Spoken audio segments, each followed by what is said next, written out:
So I want to give you a little background. My business name is True Blue Quilts, and I shamelessly stole that from my alma mater.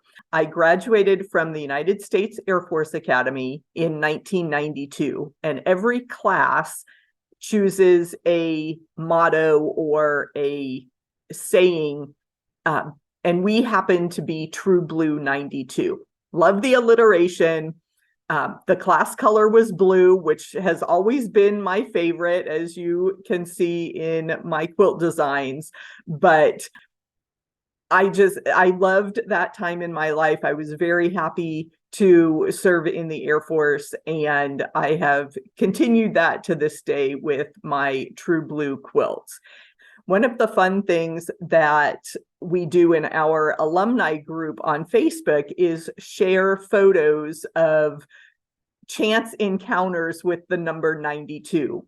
A lot of my classmates are airline pilots, and if they are flying flight 92, they'll snap a picture of their paperwork and post it to our Facebook group. And I had a fun moment last summer when my daughter picked up her parking permit for high school, and she was assigned space number 92.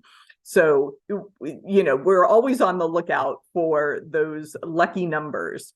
I am obsessively refreshing the screen, watching my subscriber count go up because I really want a screenshot of True Blue Quilts 9292. So if you can help me out today, that would be great. If you are not subscribed yet, hit that subscribe button for True Blue Quilts and help me reach my goal.